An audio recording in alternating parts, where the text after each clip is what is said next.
It is now clear that Mr. Skripal and his daughter were poisoned with a military-grade nerve agent of a type developed by Russia. This is part of a group of nerve agents known as Novichok. Based on the positive identification of this chemical agent by world-leading experts at the Defence Science and Technology Laboratory at Porton Down, our knowledge that Russia has previously produced this agent and would still be capable of doing so, Russia's record of conducting state-sponsored assassinations, and our assessment that Russia views some defectors as legitimate targets for assassinations, the government has concluded that it is highly likely that Russia was responsible for the act against Sergei and Yulia Skripal.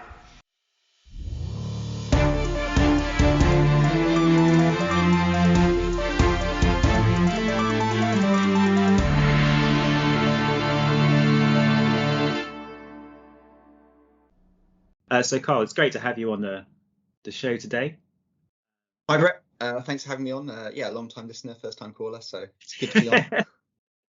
So why don't you start first by telling us a little bit about yourself and how you've ended up looking at CBW stuff, and then a little bit about how you got into this specific topic we're talking about today. Thanks, Brett.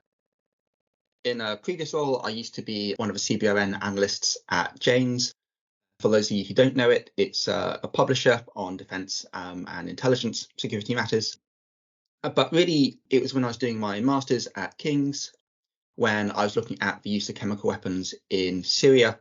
I started thinking about why states and people use chemical weapons, which took me on to Russia's use of poisons and how it takes care with some of its dissidents. So I really got intrigued by the question of why Russia keeps poisoning people. But given that Russian leaders have lots of different ways of silencing critics, whether that's false imprisonment or outright assassination, like a Politkovskaya, or defenestration, it kind of raised the question of why Russia seeks to poison other forms of coercion, and then really kind of how that use evolves over time. And I guess that use evolves over time, not only in terms of the agents and sort of operational strategies employed, but also, I guess, the theatre around it. For many listeners, the most recent experience of poisoning has been a use which has involved semi-deniable, or even semi-deniable is probably putting it politely, behaviour, which is designed to send a message. But of course, having read your paper, what I think is interesting is you see that over the years, poisoning has also been used in different types of way and against different types of dissidents. And so I think it's a really useful thing you've done, not to make you blush, but you've gone through and you've reviewed allegations and assessed their credibility and then put them together into a large archive. I think the cases you end up analysing is just shy of 100 unique historical cases which have a reasonable amount of credibility to merit inclusion. And then beyond that, there's another dozen or so which also came up in your reading. And of course, I'll save you the having to do the disclaimer. Anyone that's worked in this area knows that there will always be cases missed out or we can have arguments about. So before I guess we get into that, why don't we talk a little bit about the scope of poisoning we're going to be dealing with in terms of its type and its motivation and context.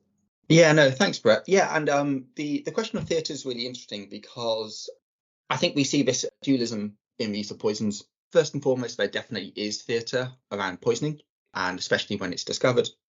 But really, I think we should be thinking about maybe strategic or tactical reasons. So like why the Politburo or Russian decision makers choose that someone should be poisoned for perhaps strategic reasons, and then the tactical advantages of poisons over other forms of coercion. And there's a tension because really, I think if you are found out to have done it, you choose poisons because they're discreet ways of killing people. So being discovered that you've used them is kind of a bit of a balls up, I would argue. And we also have plausible deniability. So even where we don't have concrete evidence that someone has been poisoned, reoccurring patterns tend to be something which we, the media analysts, tend to fixate on.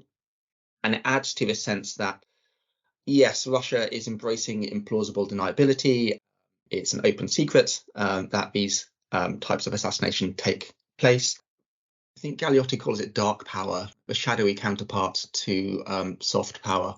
It kind of adds to this sinister element, the fact that no one can be safe, that people are always looking around them. So even if poisons are chosen in the first instance to be discreet, even when they're discovered, they still add a certain element to this. So I don't think poisons are chosen in the first instance for theatre, but the unintended consequences of being found out are kind of beneficial for a lot of decision makers, I would argue. In terms of scope, I thought the evolution would be really interesting just to see how that's changed over time. So the way I went about it, I basically read everything I could. So that's histories of Soviet and Russian intelligence, post-Soviet political landscapes, autobiographies of operatives and weaponeers where they're available, and that's things like Vladimir Ziminov's State Secrets, but also Pavel Sudoplov's, mangled that name, but Special Tasks, Oleg Kalugin's autobiography, looking at sort of former operatives to see how poison sort of fed into that line of intelligence, and bolstering that with government documents, news articles, databases. And as you say, yeah, we end up with a data set. So after excluding non-credibly reported sources, a data set of just shy of 100 incidents. I think that lets us look at sort of evolution when we start pairing the chronology of attacks to who's in charge and the leadership styles at the time. We start seeing that leadership attitudes dominate both in terms of domestic policy, for example, the accommodation towards dissidents, but then assertiveness in foreign policy and foreign operations as well. But I think this historical context work is really important, not only because obviously there's naturally going to be path dependencies from previous institutions and capacities to the contemporary era, but I just think it's a really good way of looking at the motivations and contexts in which states engage in poison assassination as part of clandestine activity. So in your paper, we work through the Russian leadership. So we start back with Stalin. As I understand it, the embryonic roots of Soviet poisoning probably expend back beyond that a little bit. Is that correct? Yes, absolutely. As far as we can tell, it looks like the Soviet poisons program started under Lenin, with the narrative being that basically in 1917 there was an assassination attempt on Lenin's life. Vanya Kaplan fired 2 shots and wounded him, and at the time bullets were believed to have been poisoned with curare, poisonous resin. And even though those reports were later refuted, Lenin was apparently nonetheless provided with a report on the poison. And this is sort of seen as sparking an interest. And just a couple of years later, the camera, or special room, the chamber, was established under Lenin's own secretariat. So very much sort of within the leadership capabilities, before being transferred to the Cheka, the Soviet Union secret police, and the forerunner of what becomes the KGB, at some point in the 1920s. Not sure on the precise date, particularly because the KGB and the laboratory itself undergo a number of reorganizations, and it's possible, in fact, that there was a chemical lab and a biological lab looking at toxins, which kind of merge at this point. Basically, the lab itself, despite being reorganized, despite being sort of shuffled around in this portfolio, its mission basically to develop poisons which can't be traced, that basically stays the same throughout its history. So today, the lab still exists, where sanctions, US sanctions, which are really helpful in trying to pin this down, suggests that this is now under the FSB Special Technology Centre, which runs the FSB's Criminalistic Institute. I've been struck by the idea of this poison bullet claim being a motivator of interest. Obviously, there was this transition from the First World War, so you had increased interest in biological warfare and chemical warfare. But this program, almost from the outset, seems to have had a distinctive life of its own in relation to the broader military programs. Is that right? Yeah, so the Russian chemical weapon program, for example, I think gets formally established in 1925. The poisons program predates this. Obviously, poisons are available throughout history, as we know, and various attempts to poison Rasputin, for example, feature prominently in narratives of Russia's history. But certainly no, I think the idea of poisons as a political weapon, as an intelligence tool, stem from under Lenin and in the early 1920s, separate from military uses of chemical or biological weapons. Excellent. So we move into the Stalin era, which is where your study really takes off in terms of the uptick in cases. So in your paper, for example, I think you list somewhere around 39, maybe slightly more cases that occurred or suspected to have occurred during the Stalinist regime that we know about. So why don't we start by talking a little bit about assassination, poison, and the Stalin regime? Absolutely. So from the revolution, Lenin establishes the Soviet state, and it's a state of civil war. There's also the internal civil war between the leadership and the succession of Lenin, most famously between Stalin and Trotsky, although other leaders are available. And we see I guess, both an internal and an external front, with the Soviet Cheka, or what becomes a KGB, having a very aggressive program both externally to liquidate eventual Trotskyists under Stalin, but also other people who would be a threat to the regime, for example, Russian army officers who had fled the Soviet regime, traitors and the like.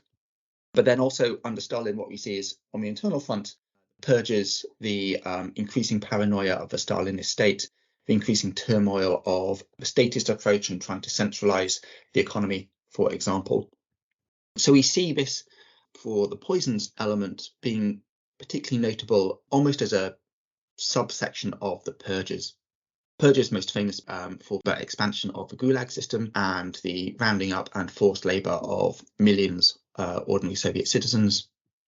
But what we also see is the domestic turmoil within the Soviet bureaucracy. We see the infighting, we see cases where the paranoia of the age really dominates the apparatus as well.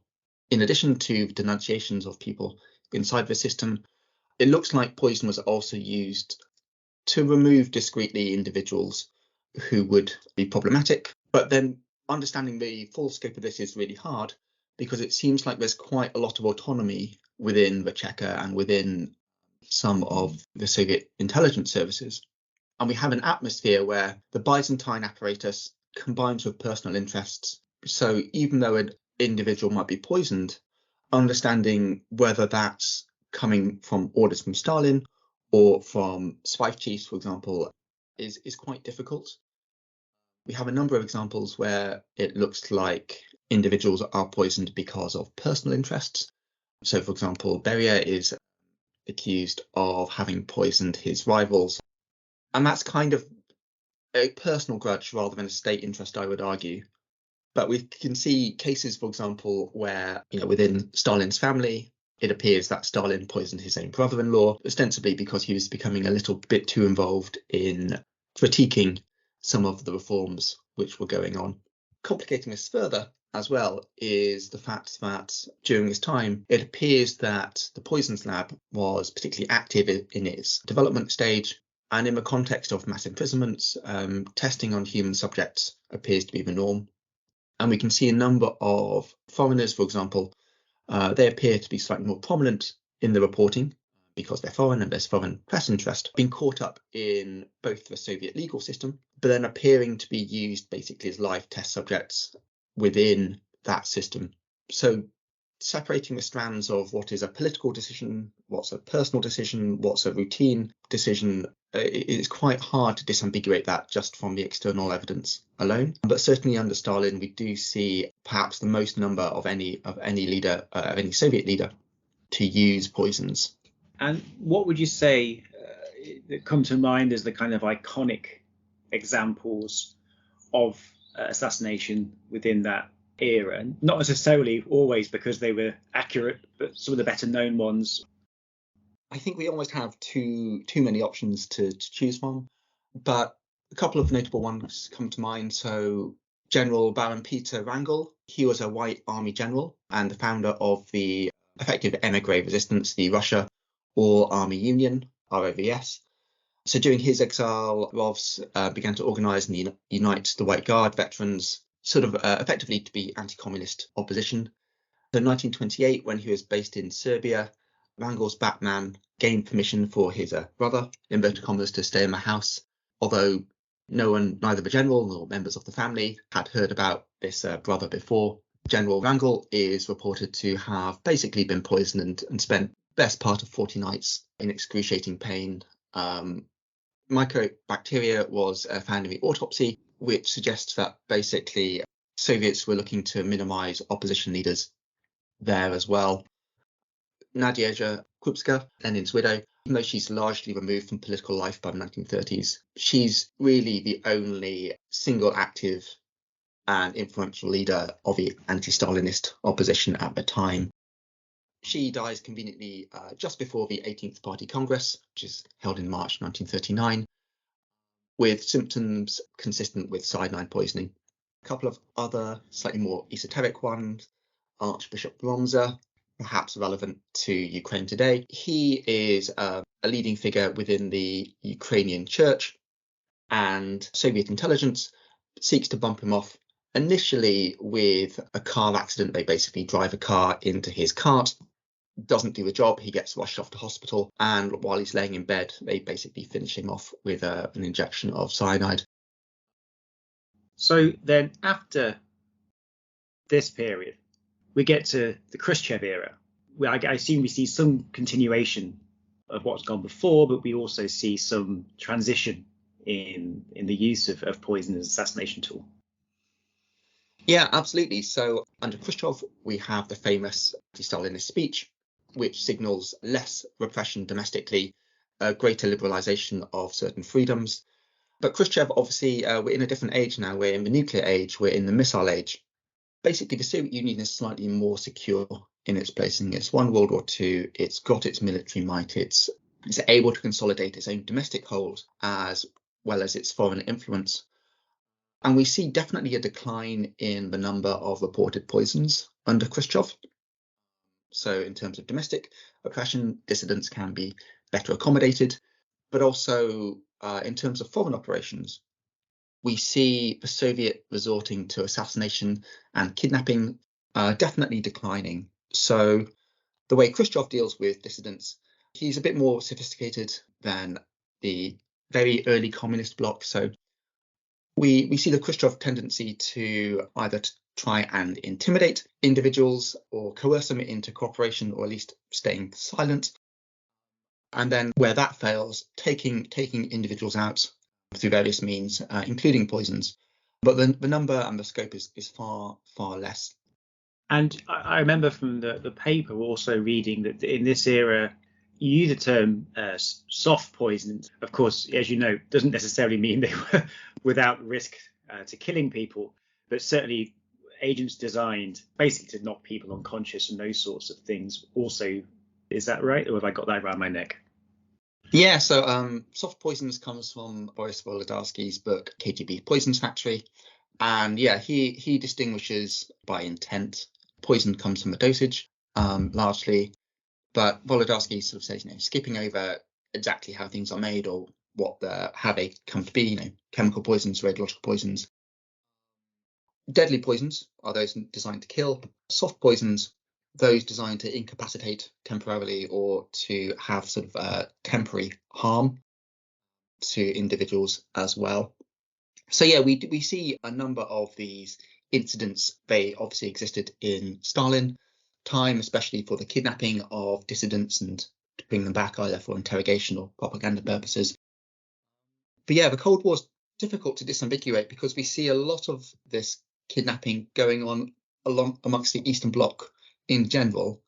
And often, again, it's hard to disambiguate if the East German Stasi, for example, have done this and tried to bring people back across the border, or whether it's the Soviets themselves. But yeah, certainly soft poisons are used throughout all of these knockout drops, and I tend to exclude them largely from my analysis, but that's mainly because they're described as being routine uses. So KGB at this point are described as using things like truth serums on a fairly regular basis. But we only have a sporadic reporting of particular incidents. One of the incidents, I think, is against their own people. So I think Wodorowski notes a couple of examples where KGB officers who are suspected of being disloyal or wanting to defect, being treated with truth serums themselves. And the way it's done is, or was, for there to be a party thrown for individuals, put into a drink. They find themselves to be incredibly talkative. And when they don't remember anything the day after, they're shown the detritus of the party afterwards. And it's hoped that their headache and lack of memory all comes from, the cover story of, oh, you were just throwing a party and you got blind drunk, rather than you're under suspicion and we basically doped you. So it sounds like then there were likely to be a range of agents that were utilised as part of this. And, that we certainly know that the KGB had a wide range of strategies employed to both, embarrass or extract information for people. I'm sure there's been studies looking at the various types of agents being used. And if I come across that, I will add that to the show notes as well. Plodding on with our quest through the cornucopia that is Soviet poisoning, we then move to the Brezhnev era. And again, we see continuation, and we also see some shifts. And I wonder if at this point you can give a partial sense of how, by the 1960s, the poisoning enterprise was organised. Yeah, absolutely. So one thing we should notice under Brezhnev was his use of poisons against Ukrainian nationalists, the OUN. There's a book out, A Man with a Poison Gun, by Sergei Plokhy, which covers this in quite good detail. But in short, the KGB and Khrushchev go out and kill 2 Ukrainian nationalist leaders living in West Germany at the time. The KGB operative, Bogdan Statinsky, has a poison gas gun. It fires, I think, prussic acid. If you breathe it in within 1 meter, 2 meters, it simulates a heart attack. Although Statinsky is not very happy living in the Soviet Union. His wife is German and she's used to the relative luxury of the German way of life and materialism, and the couple flee to West Germany. It's a fairly dramatic fleeing. They literally make it across the border a day before the Berlin Wall goes up. I think that's entirely coincidental. Statinsky, he hands himself over to authorities, and they don't really know what to do with him. So they stick him on trial. They stick him on trial for the murder of the Ukrainian nationalists, and it becomes an utter public sensation that not only does the Soviet Union have secret squads, assassination squads, but that they're doing so with sophisticated poisons, and there's a huge media frenzy around this, and it's really, really embarrassing for the KGB. And there are reports that meetings were cancelled, protests outside Russian embassies. Really, it becomes very embarrassing for the people who authorized these attacks. And what we see is, as we transition from Khrushchev to Brezhnev, a growing awareness that if you're caught doing this, it can be highly embarrassing. I think Andropov himself is much more in favor of a more restrained way of dealing with dissidents domestically. Times have changed. The Soviet Union is a superpower. It has its networks across the world. We're not living in the Red Terror anymore. And that for a modern spy agency, you need to work in a modern way. So what we see is a further tightening in the ways in which the KGB use their poisons. So the use of prussic acid, hydrogen cyanide, rings a few bells to me, and I've just double checked, and these are indeed bells that should have been rang. If memory serves correctly, hydrogen cyanide was something that was certainly experimented with and fielded to some extent during the First World War. But of course, the big problem with it was establishing an appropriate concentration in a battlefield context for it to be effective. It's certainly highly toxic, and of course, of all these things to do with dosage. What's really interesting about the Soviet program here is that they've combined knowledge of a chemical they knew to be highly toxic with a new form of specifically developed delivery system in which they utilized for this. And so I guess part of that scandal, it wasn't just someone dropping arsenic or cyanide into somebody's drink. It revealed clandestine operations occurring within the Soviet Union must be at quite an advanced stage for that. Yeah, definitely. We do see this evolution, the way in which poisons are disseminated. So looking back at the Soviet uses, they appear to be like tainted food, putting drops of stuff in people's soup or tea or coffee or whatever. And obviously that continues. But yeah, the use of the gas gun is much more of an advance on that. We also see the poison, little special pistol shaped like a cigarette case in the 50s in the attempt to kill Georgy Okolovich. He was a prominent anti-Soviet activist, and he headed the Society of National Unity, which was the anti-communist Russian emigre organization. That's really interesting because Okolovich was due to be killed by an agent called Kolikov, who basically, unbeknown to the Soviet leadership, he converts to Christianity and then is incredibly conflicted about his mission. In February 1954, Kolikov goes and visits Okolovich in his apartment in Frankfurt and confesses and basically hands himself over to authorities. And that includes the small cigarette case, I think a model of which you can see in the Washington Spy Museum. But that cigarette case was going to fire poisoned darts, poisoned bullets. But we do definitely see the sophistication of these delivery devices evolving and continuing to evolve, including up to the poisoned umbrella, the ricin umbrella pellet used to kill Georgy Markov. So yeah, absolutely. There's definitely research going on to the toxicity and the different types of agents, poisons going on at this time, as well as ways in which they can be delivered clandestinely. So in the broadest of strokes, it seems that the Brezhnev era was characterized by a public embarrassment, which basically encouraged them to step away from these more sophisticated types of attack, which were coming back to sting them publicly. But at the same time, behind the scenes, it's clear that in the period running up to that, one assumes during that era, there was continued investment into developing new poisons and new ways of applying these poisons. So we move then from the Brezhnev era to that of Putin. And this then takes us to about 1999. And why then don't we start a little bit with a bit of context of that transition? Yeah, absolutely. Thanks, Brett. One thing we should definitely note is research and development on poisons are likely to have continued, so regardless of who's in charge, and development, further refinement of dissemination techniques are likely to have continued to this day. But what's really interesting as well is we have this tension, which is as we try to develop poisons which are more unique, which are harder to detect and trace back, the tension then becomes that particular agent becomes more unique to those individuals. And there's a certain irony here, which is that if we look at the Markov case, for example, at the time, we know that British intelligence were very much concerned that actually, yes, this is probably a state-based hit, but actually, because it's ricin, a well-trained or well-prepared terrorist organization could also have done this. So almost by becoming more sophisticated, you almost decrease the likelihood that it could be someone else.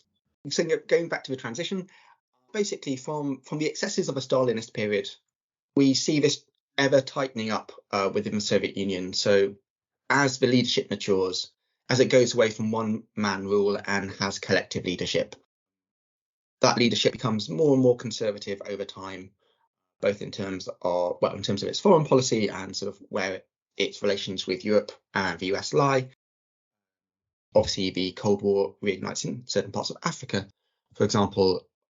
But certainly we see this conservative outflow coming through. We do have a couple of cases, for example, under Yeltsin, where some of that institutional freedom appears to have come to the fore, with the FSB using some of its autonomy to perhaps reverse some of the changes or to sort of enact its own sort of parochial plans.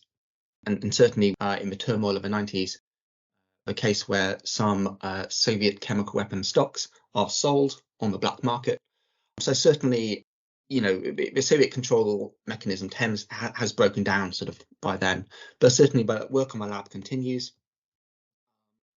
That period under Yeltsin, which is increasingly fascist, is Putin being brought in by the political leadership, one, for stability, but two, to really protect some of the kleptocratic tendencies which have emerged in the new Russia. It's interesting when we start to compile the list of people who have been poisoned under Putin's tenure or that under Medvedev's, the numbers jump.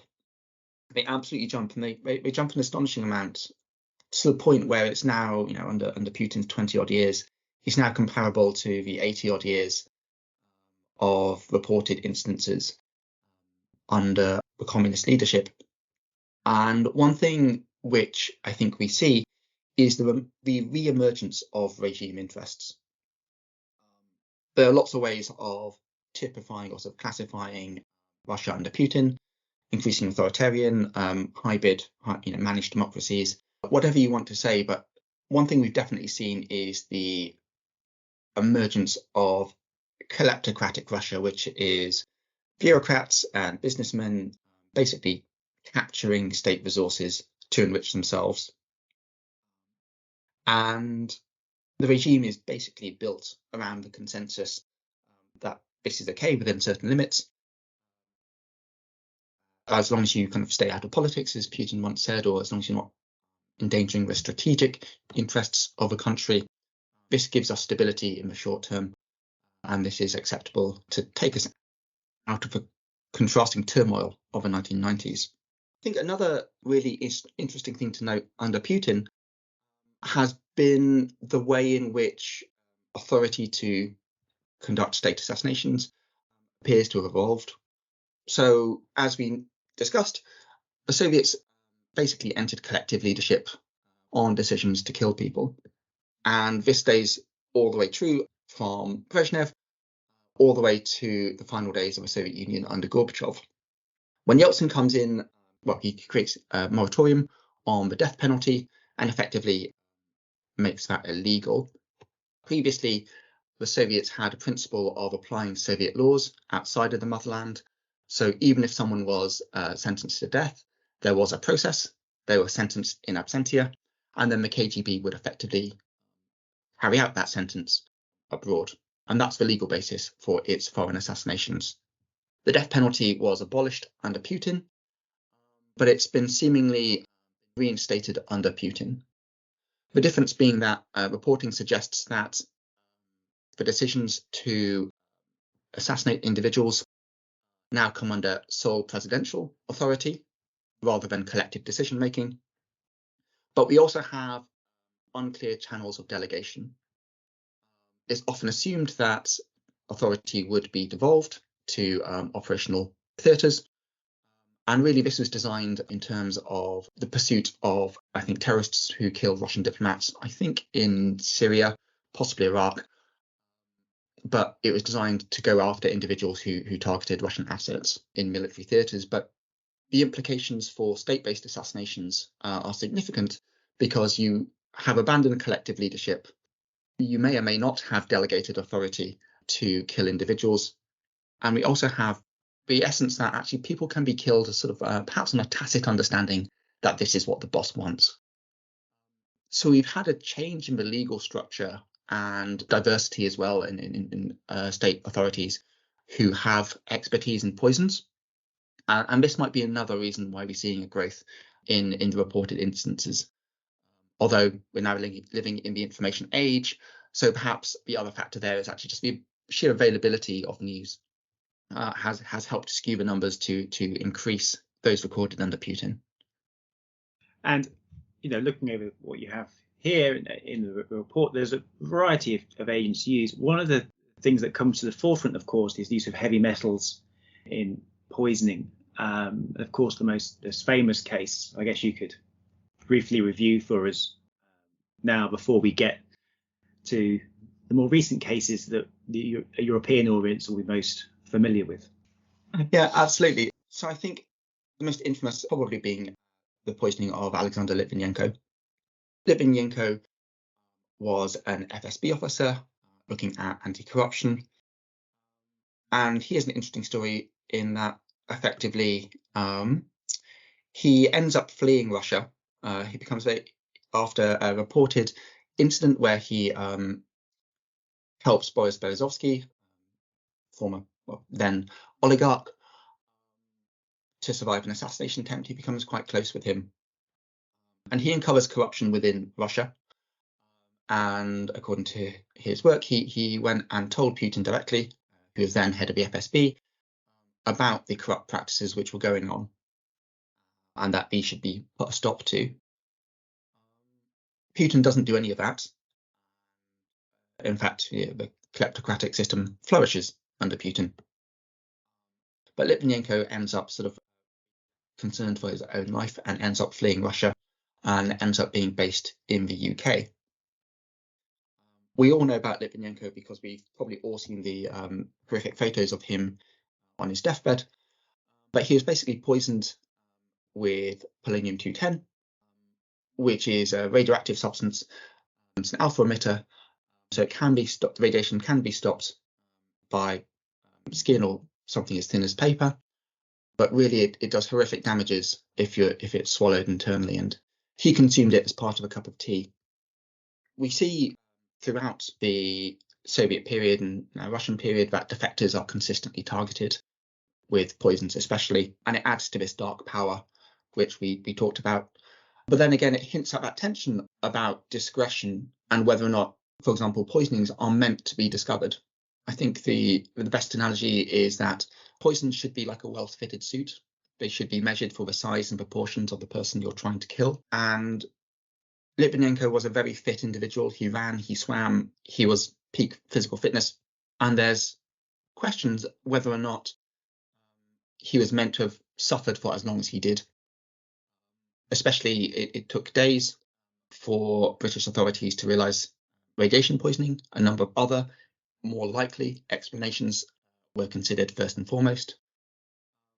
But we see perhaps the most prominent example in the UK, at least, with Litvinenko's poisoning there, and it marks perhaps, or it's indicative of the re-emergence of poisons under Putin. Thanks. And of course, the next generation of poisons which gained infamy in the past 5 or 6 years has been the use of agents from the so-called Novichok class of agents, which have a long history in the Soviet Union. These agents were well known within the non-proliferation community, certainly before they came to public awareness in the Skripal assassination attempt. And this then is interesting that this was a new, even though there's probably historical examples of Novichok agent use before these incidents, in the public imagination, this represents a new kind of wave or era of Russian poisoning campaigns. Yeah, again, it's really interesting. And Bellingcat have done some excellent research on this. But it's interesting. So after Litvinenko's case, for example, which prompted a public inquiry in the United Kingdom, widespread investigation, the downturning of UK life and ties, despite the sort of technical success of poisoning Litvinenko, there's a definite feeling of blowback and unintended consequences from this. Following, arguably, the strategic failure of the poisoning of Litvinenko, we see the Russian military intelligence, GRU, coming out and being implicated in the use of Novichok chemical agents in a way which I certainly hadn't seen in the database. This is, for me, the first confirmed use of Novichok by in an assassination role, and it hints that within the terms of inter-service rivalry, potentially that the FSB use to kill Litvinenko was deemed a failure, and part of that portfolio or mission or element was transferred to the GRU. Obviously, that's incredibly speculative and it's just based on a rough notion of inter-service rivalry. But certainly the GRU program is based on the previous Foliant program. And as you say, we've known about that certainly since the 90s and the collapse of the Soviet Union. Anyone interested, Mionov, There's an excellent book, State Secrets, on that. But basically, it describes the development of the Foliant program and what became known as Novichok or newcomer organophosphate chemical weapons, but really designed around the belief that they should evade NATO countermeasures, detection measures, and PPE, but then also be able to evade international inspections should a new CWC inspection regime come about.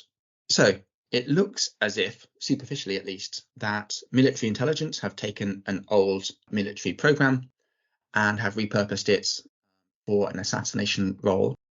And the Bellingcat revelations about military unit 29155 and others really, and to that unit and to a spate of poisonings and other misdeeds, is really fascinating, because again, that points to another strand of Russian belligerence, sort of certainly in Europe, one which occupies the grey space between open conflict and others.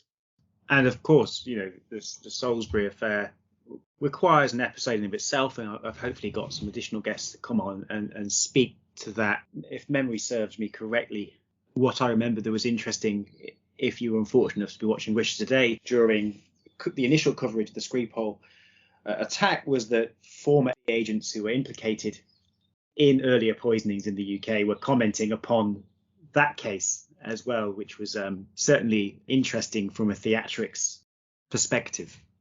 So I guess this leads me to a couple of more general questions to close us out on. I know you've done work on other nation states which have employed poisons as a norm. And reading your paper, you seem to point to a wide range of historical factors that have led poisoning to become, if not central aspect, but certainly a well-established aspect of clandestine operations by the Russian security services. So why don't you speak a little bit then, I guess, to what appeal these weapons tend to have? Is it based on the character of the weapons, or is it more to do with the historical accident of these things getting an institutional inertia within certain states? That's a really interesting question. I think at the end of the day, chemical, biological weapons are tools to be used by militaries. Well, not to be used by militaries, hopefully. But yeah, CBW are tools, and the intelligence apparatus has a similar approach in that chemical weapons, biological weapons, poisons specifically, where rather than a large battlefield effect or wide area effect, poisons will tend to have a localized effect, which makes them useful for individuals. And there are a number of tactical advantages over other means of coercion, whether that's being low key and hopefully allowing individuals' deaths to be overlooked by authorities, whether that's allowing an operative time to escape as the effects of the poison take place. Certainly there are a number of reasons why they have continued appeal, but there's a tension there, because the more often you use it, or even the perception that you're using it more, gives greater awareness to what you're doing. And again, on one hand, if you are looking for total discretion, you need to vary your tactics in how you do it. But then it also adds to this dark power. And if you are in an authoritarian state and you're looking to limit the vocalization of dissent, then keeping certain elements of your population in fear or suspicion that you could be poisoned also have a utility. So again, you have this tension where, yes, there's theatre where incidents are exposed, but the underlying fear that people could be targeted anywhere, anytime through something surreptitious is also useful for the state. Well, thank you very much for that. I feel I've got a greater sense of the history of that aspect of the Soviet and Russian programs. And without a doubt, I'll share a link to your paper and some other works that I know are good on this in the show notes.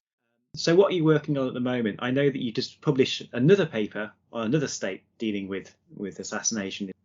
Thanks for the plug. Yeah, I've just published a paper on Chile's chemical biological weapons program, most famous under the moniker Project Andrea, but it's a fairly obscure program, one which isn't well understood in English language sources. But for those of you not aware, Chile, under the dictatorship of Augusto Pinochet, also considered chemical biological weapons use. And That's fairly interesting because that starts off as an intelligence program. It's fairly small. It literally takes place in the initial stages in a garden shed, and it takes place against a wider sense of oppression and state terror. But what begins perhaps with military or strategic ambitions basically is only ever used in small ways and arguably isn't even a capability in its own right. But again, we ask a question of why poisons over other means of coercion, and this one's really interesting because Chile was in a period of state terror. It was rounding people up and disappearing them all over the country. And to choose a small sarin-based program to deal with some dissidents is quite peculiar, especially when the most famous or infamous example of that is the assassination of Orlando Letelier in Washington, D.C. with a car bomb. That notion of discretion and being overlooked is hardly there. And yeah, on the Chile paper, just a shout out to Glenn Cross and Seth Karras, amongst others, who were really helpful in peer reviewing or informally reviewing the draft before it went out. So thanks. Oh, brilliant. As you know, Glenn Cross came on the show recently, did a stellar job, and has always been a keen contributor to the work we do here. And so same for Seth. Hasn't been on the show yet, but hopefully if he's listening to this, this will be a very unsubtle nudge to try and get him on here at some point in the future. Fantastic. And thank you very much. And if people want to keep track of your work and publications, are you on any of the social medias? Are you also slowly transitioning to other online places, or have you managed to escape that addiction so far? Yeah, I have a tiny following on X, or formerly Twitter. I think it's Karl Dewey 1. But otherwise, yes, largely keeping quiet off the social media profiles. Good for you. Well, thank you so much for that. I've got a lot out of that discussion today, and thanks for making the time to speak to us. And yeah, I'll speak to you soon, no doubt. Thanks, Brett. Thanks for having me on.